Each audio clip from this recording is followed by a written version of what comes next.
The Denver Broncos have made a series of roster moves, and while one brings frustration, the other offers a small glimmer of opportunity. Defensive lineman Matt Henningsen has officially been placed on injured reserve after tearing his Achilles during last Thursday's joint practice. His season is over before it truly began, a crushing blow for a player who brought grit and determination to the defensive front.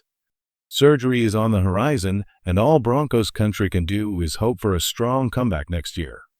In response, Denver moved quickly, signing defensive back Gregory Jr. to help fill the gap. Jr., a sixth-round pick by the Jacksonville Jaguars in 2022, has spent most of his career bouncing between practice squads. He recorded a career-high 11 tackles in 2023, but didn't see any game action in 2024. Make no mistake, this is not a headline-grabbing signing. Gregory Jr. arrives as a depth piece, a body for training camp and preseason work. Still, every player in the NFL fights for a chance, and sometimes the smallest opportunities can lead to the biggest stories. This move says something important about the Broncos' mindset. They clearly believe their defensive line is already strong enough to withstand this loss. After all, losing a defensive lineman and replacing him with a defensive back isn't the usual course of action. It shows confidence in the depth and talent already in that defensive front. Matt Henningsen was on the roster bubble, a player fighting for his spot. In 2023, he made the team, but this year's defensive unit is deeper, faster, and more competitive than before. Now the question is, who steps into that vacant role? Unless Gregory Jr. delivers a preseason performance far beyond anything we've seen from him before, his spot is likely temporary. That opens the door for other hungry players to step forward, seize their moment, and make a case for a bigger role heading into 2025. The battle is just beginning, and in the NFL, moments like these can turn unknown names into the next fan favorites. Gregory Jr. arrives listed as a nickel corner on the Broncos' depth chart, a player with experience at both safety and cornerback. His signing further reinforces one thing. Denver feels strong about its defensive depth, especially along the line. Up front, the Broncos still boast a formidable group, Zach Allen, DJ Jones, and John Franklin Myers anchoring the starting unit, with Malcolm Roach and rookie Savon Jones providing backup. Enyoma Uwazurike also remains in the mix, stepping into a bigger role following Matt Henningsen's season-ending injury. This is a clear next-man-up moment. While it doesn't guarantee a massive leap in responsibility for these depth players in 2025, it does open the door for increased snaps and valuable in-game reps. Last season, Henningsen recorded 1 quarterback hit and 2 passes defended in limited action. Uwazurike, meanwhile, posted 11 tackles, half a sack, half a tackle for loss, and 1 pass defended.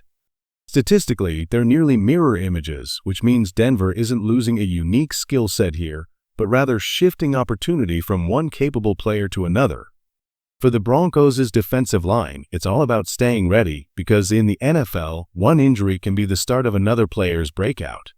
Even outside of Denver, NFL analysts are weighing in on the Broncos' defensive situation. Reports describe Matt Henningsen as a rotational backup, someone who could spell John Franklin Myers or Zach Allen, or a practice squad candidate heading into 2025. His injury now shifts the spotlight to 2 key players, Enyoma Uwazurike and rookie third-round pick Savon Jones. Jones may not have recorded a tackle against the 49ers, but he still flashed impact plays, batting down a pass at the line of scrimmage and recovering a fumble. His skill set makes him especially valuable. He has the size and strength to move inside, while also possessing enough quickness to work the edge when needed. Right now, his best fit may be on the interior, learning behind a veteran like Franklin Myers. But in time, Jones could grow into a starter, especially if contract situations create an opening. His versatility is a weapon the Broncos can deploy in multiple ways, and that's why the team remains confident despite losing Henningsen. In Denver's eyes, this isn't a setback, it's a chance for the next wave of defenders to prove they belong. We've talked about the good, now it's time to address the bad.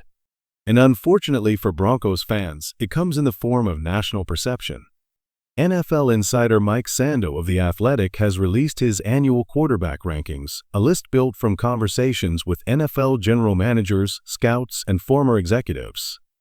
Every year, this ranking sparks debate. and this time is no different. Rookie quarterback Bo Nix once again finds himself on the receiving end of doubt and criticism. The skepticism around him hasn't faded, and Sando's latest breakdown makes that clear.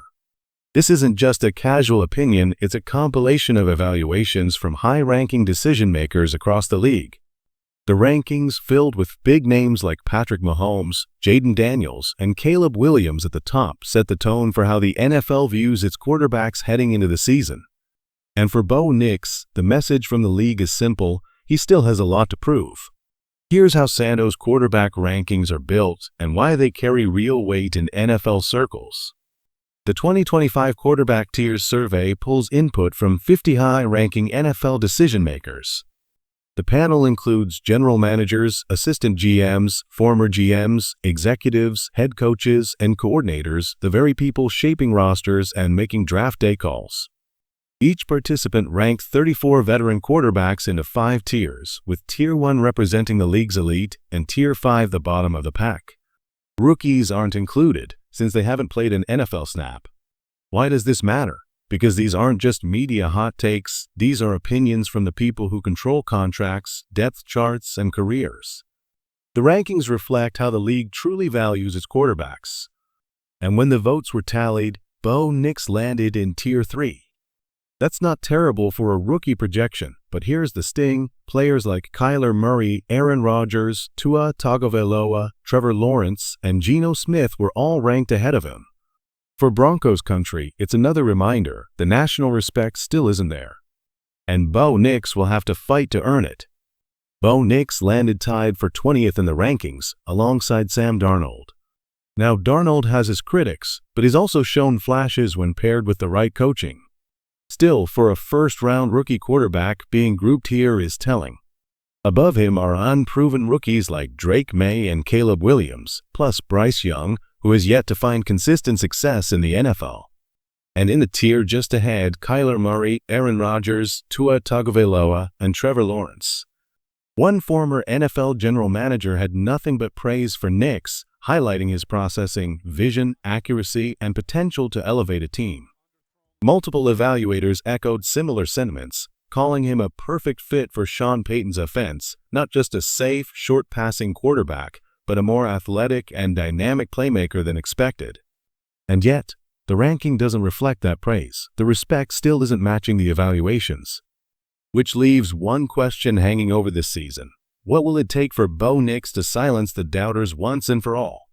So why is Bo Nix ranked so low? Why 20th? Yes, these are the best quarterbacks in the world, so context matters. But if evaluators truly believe all the glowing things they've said about him, why isn't he in the top 15? The answer feels like hedging. When the Broncos drafted Nix in 2024, many around the league called it a massive reach. They expected Sean Payton to take heat for it, and he did. But Nix quickly proved better than expected, making those early critics look foolish. Now, by ranking him lower than his current value, these evaluators protect themselves. If Nix stumbles in year 2, they can say, "We told you so, we had him at 20. But if he thrives, they can still point to the positive quotes and claim they always saw his potential. It's a safe play for them, and a transparent one. The way Nix wins in 2025 is simple: keep the processing sharp, keep making quick reads, and handle pressure with poise. Even in the preseason matchup against the 49ers, despite a few underthrows and moments of pocket discomfort, he was diagnosing defenses quickly. That's a sign of growth. If he continues to sharpen that decision-making and answer the blitz with confidence, the doubters won't just be silenced, they'll be scrambling to rewrite their own narratives. There's a clear blueprint for how Bo Nix can climb from 20th in the rankings into the upper tier of NFL quarterbacks. First, master the blitz. Quarterbacks like Jordan Love have struggled when defenders bring pressure, but if Nix can identify a pre-snap and get the ball out quickly, it will be a major advantage. Second, sharpen red zone accuracy. Inside the 10-yard line last season, Nix was excellent, completing over 70% of his passes. But that number dropped to 63% when moving back to the 20. Those extra yards can't become wasted opportunities. Third, spread the ball to his playmakers. Courtland Sutton, Troy Franklin, Devon Veal, and Marvin Mims can all change a game in an instant. The more variety in distribution, the harder it is for defenses to key in on one weapon. Fourth, utilize Evan Engram. He's the kind of reliable, over-the-middle safety valve every quarterback needs, a player who can bail you out when the pass rush closes in. Denver needs to make him a bigger part of the offensive rhythm. Do these things, process fast, beat the blitz, own the red zone, keep defenses guessing, and trust your tight end, and Bo Nix won't just rise up the rankings. He'll force the entire league to rethink how they see him. Because 20th? That's not his ceiling, not even close.